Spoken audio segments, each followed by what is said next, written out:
Assalamualaikum warahmatullahi wabarakatuh. Dari MTS kami dari kelompok satu Kewarganegaraan Diri A2 akan mempresentasikan laporan hasil proyek kewarganegaraan kami, yaitu yang berjudul Koneksi Tanpa Adiksi, Literasi Digital dan Atur Waktu Layar atau Screen Time Usia Remaja di STM TSN 2 Kota Padang. Di mana lokasi kegiatan kami itu pada MTSN 2 yang dilakukan pada hari Kamis 20 Mei 2006, yang di mana anggota kelompok ini yaitu ada pertama Arya Saraf, yang kedua Ria Peci, yang ketiga ada Naik atau Fairi, yang keempat ada Nisa Sabari Parata, yang kelima ada Regita Savitri, dan yang terakhir ada Nanda Amelia. Baik, untuk selanjutnya akan dipakai oleh Dedi. Baik, pada slide ini akan kami jelaskan mengenai identitas sasaran, permasalahan, serta solusinya. Sasaran kegiatan ini adalah remaja usia 12-15 tahun atau siswa SMP.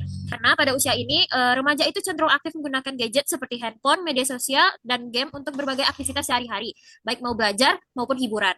Permasalahan yang ditemukan adalah penggunaan screen time yang berlebihan dan kurang terkontrol. Penggunaan gadget yang terlalu lama dapat menyebabkan kurangnya fokus belajar, gangguan pola tidur, menurunnya interaksi sosial secara langsung, serta meningkatkan resiko ketergantungan atau adiksi terhadap gadget. Selain itu, rendahnya literasi digital juga menjadi masalah karena remaja belum sepenuhnya memahami penggunaan teknologi secara bijak dan aman. Jadi, untuk mengatasi permasalahan tersebut, solusi yang dapat kami berikan yaitu dengan melakukan edukasi literasi digital kepada remaja, yang mana edukasi ini bertujuan untuk meningkatkan pemahaman mengenai penggunaan internet dan gadget secara positif. Selain itu, remaja juga kami kenalkan dengan batas screen time yang sehat agar penggunaan gadgetnya lebih terkontrol. Kemudian diberikan langkah-langkah sederhana dalam mengatur waktu penggunaan gadget, misalnya dengan membuat jadwal penggunaan, cara mengaturnya, dan terakhir kita juga mengajarkan untuk membedakan penggunaan gadget yang bersifat produktif seperti belajar, mencari informasi dengan penggunaan yang hanya untuk hiburan kesenangan semata.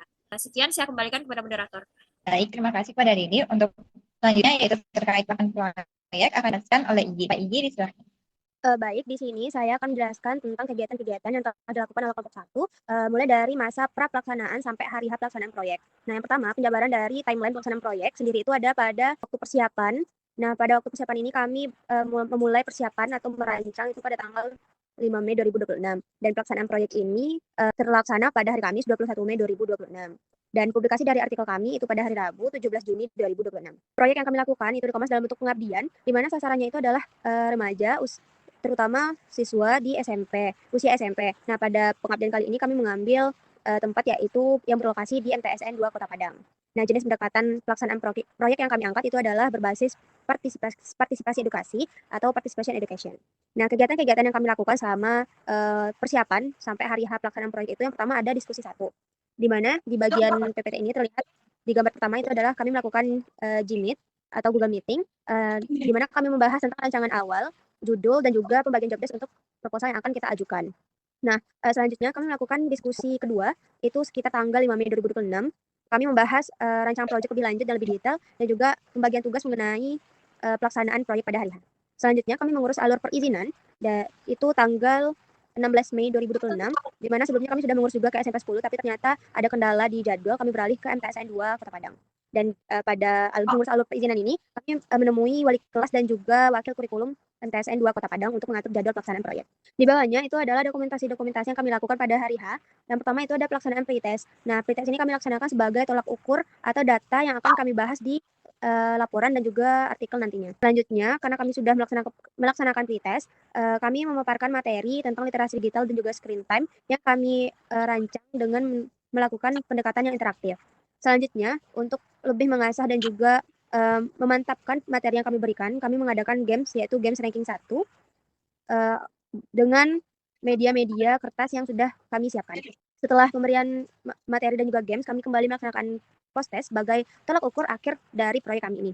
Dan terakhir kami menyerahkan pamflet literasi digital dan juga screen time itu kepada pihak wakil kurikulum agar bisa dipajang di beberapa titik seperti mading di MTSN 2 Kota Padang. Sekian dikembalikan ke moderator.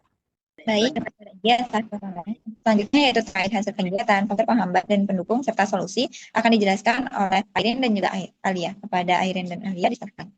Baiklah, terima kasih kepada moderator. Selanjutnya saya akan menjelaskan tentang hasil kegiatan. Nah, sebelum melakukan pemaparan materi edukasi, kami melakukan pretest untuk meninjau seberapa jauh pemahaman siswa-siswi terkait screen time. Nah, dari data yang kami dapatkan cukup mengkhawatirkan. Sebanyak 82% siswa ternyata sudah memiliki gadget pribadi dengan rata-rata screen time mencapai 3,5 jam per hari. Konten yang paling sering mereka konsumsi adalah game online dan media sosial seperti Instagram dan TikTok. Ironisnya, hanya 14,3% siswa yang pernah mendengar kata literasi digital dan hanya 32% yang tahu cara mengatur screen time dengan baik. Nah, namun setelah kami memberikan pemaparan materi edukasi, terjadi lonjakan pemahaman hingga 100%.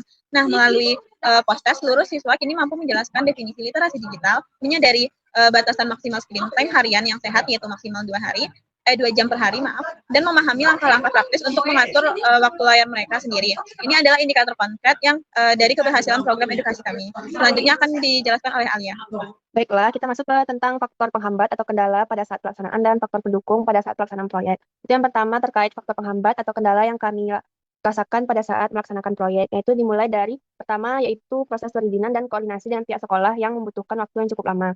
Yang mana di sini kami mengalami kendala yang awalnya di SMP 10 tetapi dapat kendala sehingga kami membutuhkan koordinasi ke sekolah lain yaitu untuk S2. Di sini kami juga mengalami kendala yang dimana menunggu ACC yang cukup lama. Terus yang kedua, ada yang siswa yang sangat aktif sehingga menyebabkan suara pemateri itu kurang terdengar. Nah, dikarenakan banyaknya siswa yang di kelas yang sangat antusias dan sangat aktif mendengarkan pemaparan dari materi kami ini, sehingga pemateri yang cuma sendiri itu akan suaranya itu kurang terdengar. Terus yang ketiga ada waktu pelaksanaan yang terbatas sehingga penyampaian materi itu harus dipadatkan. Nah, dikarenakan kami itu menggunakan waktu pembelajaran di satu mata pelajaran di sekolah tersebut, sehingga kami merasa kurang dalam waktunya atau terbatas sehingga kami memang mencukupkan di waktu mata pelajaran tersebut. Terus selanjutnya ada faktor pendukung dalam pelaksanaan proyek ini. Yang pertama itu ada antusiasme dan partisipasi aktif siswa selama kegiatan berlangsung. Nah, dengan siswa yang aktif dan antusias yang tinggi, ini mendukung kami pada saat penyampaian materi dan di mana mereka menerima materi yang kami sampaikan. Terus yang kedua ada kerjasama yang baik antar anggota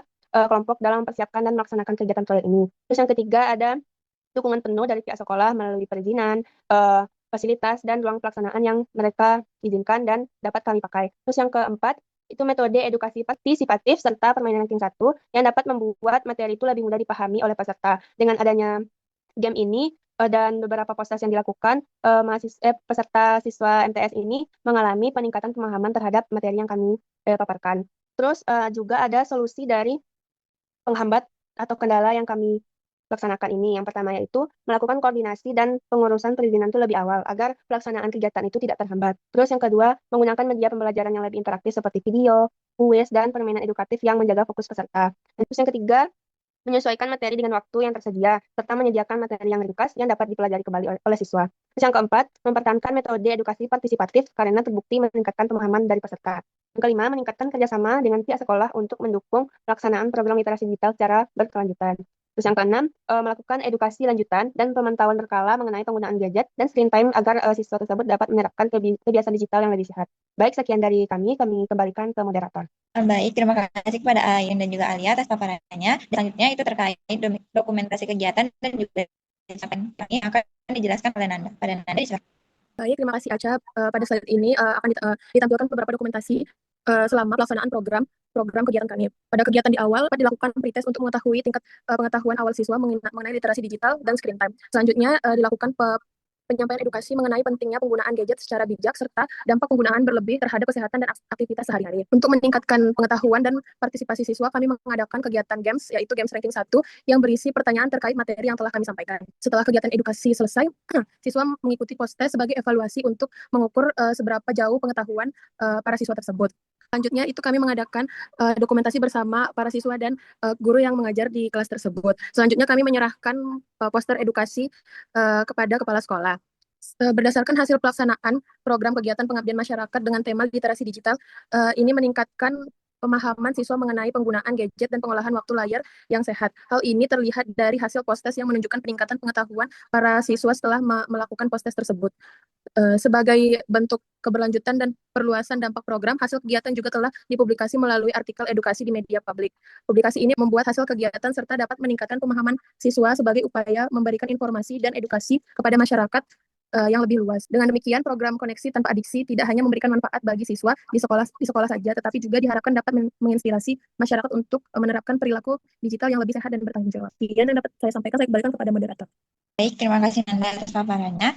Itulah tadi paparan kami terkait laporan hasil proyek kewarganegaraan kami. Lebih dan kurangnya saya mewakili teman-teman saya mohon maaf. Baik, saya akhiri. Wassalamualaikum warahmatullahi wabarakatuh.